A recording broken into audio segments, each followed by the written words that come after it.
अस्सलाम वालेकुम। आज हम सब लोग जो है वो जमा हैं ईद की मेहंदी लगाने के लिए। जैसा कि आप सबको पता है कि कल ईद आ रही है, तो छोटे छोटे से बच्चे मेरे पास आए हुए हैं मेहंदी लगवाने के लिए। और ये कुछ मेहंदी है जो हम लगाएंगे। और मेहंदी मैं तो बस ऐसी मेहंदी लगा सकती हूँ। सो अब चलते हैं और देखते हैं कि किसको कैसी मेहंदी लगती है। Let's move.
जैसा कि आप सब देख रहे हैं कि यहाँ पे मैं मेहंदी लगवा रही हूँ।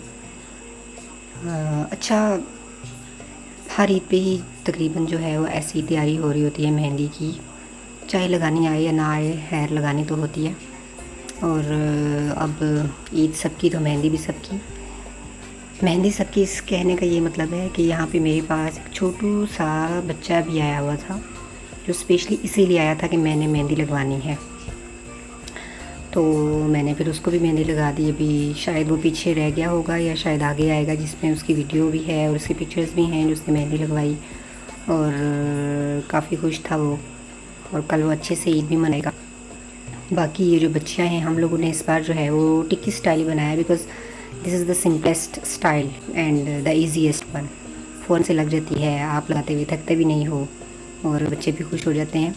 तो बाकी के डिज़ाइन तो वैसे भी मुझे इतने अच्छे नहीं आते, ये भी नहीं आता, बट चलिए बच्चों का गुजारा हो जाता है। सो अब ईद जो है वो आपने अच्छे से मनानी है, अपना ख्याल रखना है।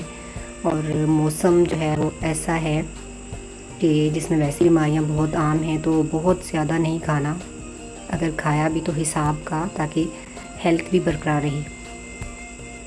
इसके अलावा आप लोगों की ईद की क्या क्या तैयारियां हैं वो भी आप मुझे बताएं, और देख के जो है वो आपने ये ज़रूर बताना है कि आपको कैसा लग रहा है हमारा ईद, प्री ईद सेलिब्रेशंस आपको कैसी लग रही हैं। और मेरा ट्रेडिशनल स्टाइल भी आपको दिख रहा होगा। और इसके अलावा बाकी जो है ये कुछ पिक्चर्स वो उस तमाम मेहंदी की जो हमने अभी जो है वो सब ने लगाई है।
अच्छा, आपने मेहंदी देख ली सबकी, किसने कैसी मेहंदी लगाई हुई है। ये छोटू से बच्चे ने भी मेहंदी लगाई है और ये देखें मेहंदी, और बाकी वीडियो में भी आपने देख ली। और हम लोगों की तरफ से ये वीडियो यहीं तक थी। हम सब की तरफ से आप सबको बहुत बहुत ईद मुबारक। अल्लाह हाफिज़, अपना ख्याल रखिएगा।